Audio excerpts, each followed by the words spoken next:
Bonne nouvelle! À partir d'aujourd'hui, tous les cinémas à travers le Québec sont réouverts et j'en parle avec la directrice générale du Cinéma Figaro, Marie-Michèle Voyer. Marie-Michèle, comment s'est passée la deuxième fermeture du Cinéma Figaro de décembre dernier? Bien, en fait, on a su le vendredi qu'on devait être fermé pour le vendredi suivant. Donc, nous, là, ça nous a donné 2 jours là, pour finir de présenter nos films parce qu'on était fermé le lundi et le mardi. Donc, on a fermé le dimanche et on n'a pas réouvert là, à partir du 6 décembre. OK. Vous aviez eu comme 2 jours pour arranger toute la logistique de cette situation-là? Oui, c'est ça. Mais bon, nous, on marche à la semaine, là, donc c'était quand même facile de closer tout ça, là, de fermer tout ça. J'imagine que ça a quand même mieux été que la première fermeture. Vous étiez comme un peu... vous vous êtes pratiqué la première fois. On s'y attendait plus, mais c'est sûr que ça fait toujours de quoi. D'un autre sens, depuis l'automne qu'on tergiversait parce que y en a qui étaient ouverts, il y en a qui étaient fermés, on n'avait pas de film, on savait pas trop. Fait que bon, on s'est dit, coudonc, il est temps qu'on ferme. Puis bon, on aurait aimé être ouvert pour les fêtes, mais de toute façon, tous les cinémas ont été fermés pour les fêtes. Oui, ça n'a rien vraiment. changé. Oui, vraiment. Puis, on a parlé à Michel Coutu, directeur de Diffusion Mordicus. Lui, il disait que pendant la fermeture, ça se faisait quand même bien, tout ce qui était logistique avec les spectacles. Quand il allait rouvrir, là, finalement, ils n'ont rien annulé, annulé à mesure. Comme. Toi, comment ça a fonctionné de ton bord pour le cinéma? Bien, nous, c'est sûr qu'on a tombé plus dans le néant parce que comme toutes les productions de films sortent en fonction des cinémas ouverts, comme on avait date de réouverture pour personne puis qu'on ne savait rien, c'est sûr qu'on était un peu dans le néant. On n'avait pas de date, on attendait. Puis, l'idée que l'Association des propriétaires de cinéma indépendants avait demandé 3 semaines, là, c'est qu'à ce moment-là, eux avaient demandé que tous les cinémas au Québec ouvrent. Là. Fait qu'on a eu un plus long délai depuis qu'on est en zone orange, là, qu'on n'est pas ouvert. Ça n'aurait pas été nécessairement nécessaire. Là. Ça n'aurait pas été nécessaire qu'on ait ce délai-là. Ce qui était demandé par l'Association des propriétaires de cinéma indépendants, c'est que tous les cinémas au Québec ouvrent, même ceux en zone rouge. Là. Fait qu'un peu comme il va se passer pour la relâche. Donc, la bonne nouvelle dans ça, c'est que là, on a du produit, on a des films à offrir. OK. Quand tu dis indépendant, j'imagine que M. Goudzo, ça rentre pas là-dedans. Monsieur Goudzo est un cinéma indépendant, mais par exemple, les Odéons en sont pas. OK, c'est ça la différence. OK. Oui. Puis au niveau de l'aide gouvernementale, comment ça se passe jusqu'à maintenant? La question qui tue, est-ce que le cinéma Figaro va fermer? Non, le cinéma Figaro ne fermera pas. Pour la première vague, c'est plutôt au niveau du gouvernement fédéral qu'on a réussi à se faire épauler. Au niveau, oui, des subventions salariales comme toutes les autres entreprises, mais on a eu certaines subventions qui viennent de Téléfilm Canada. Et puis, là, pour la deuxième fermeture, c'est plus au niveau du gouvernement du Québec qu'on a eu l'aide, là, au niveau... et j'oublie l'abréviation, mais c'est pour aider les entreprises en zone rouge dans les frais fixes, là. Donc, on a pu aller chercher cette aide-là.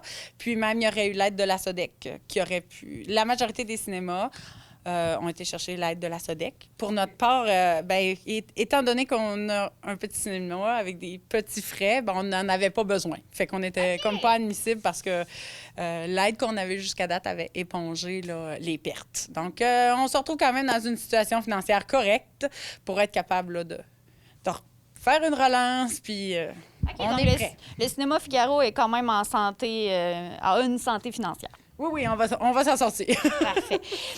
Les mesures sanitaires, est-ce qu'elles sont différentes cette fois-ci que cet automne? Un peu.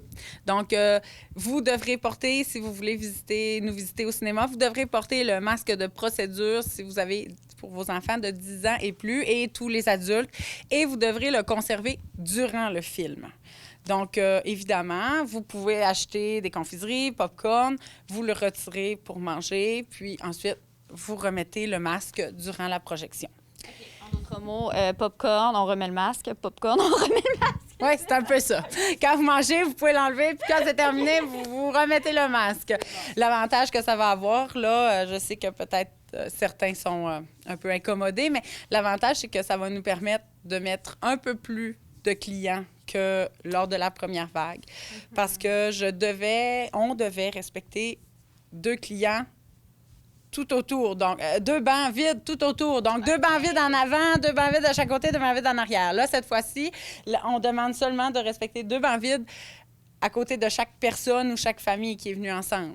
Et finalement, est-ce qu'on peut savoir quel film qu'on va avoir à partir du 26 février à l'affiche? Oui, donc pour la relâche, on a voulu gâter les jeunes, les familles. Donc, c'est le blockbuster, là, c'est le Wonder Woman 1984. Donc, que vous pouvez venir voir les papas, les adultes, les ados.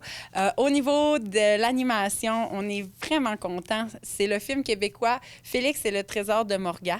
Donc, quand vous venez voir un film québécois, vous savez que vous encouragez doublement l'économie locale parce que le cinéma québécois, c'est une petite économie. C'est comme, donc, vous encouragez votre cinéma, vous encouragez aussi le cinéma québécois. Donc, ça vaut la peine. Venez le voir. Acheter local, mais ici, c'est consommer.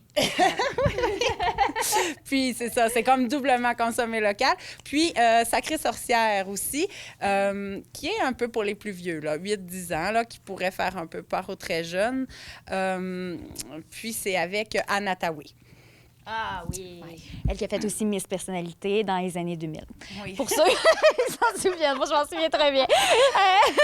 Donc pour l'horaire, j'imagine qu'on peut aller sur la page Facebook du Cinéma Figaro pour voir l'horaire des différents films durant la semaine de relâche. Et sur notre site web. Puis, j'ai beaucoup de clients. Est-ce qu'on réserve, Nana? Non, on ne réserve pas. Sauf qu'on a ajouté une projection en après-midi afin de satisfaire.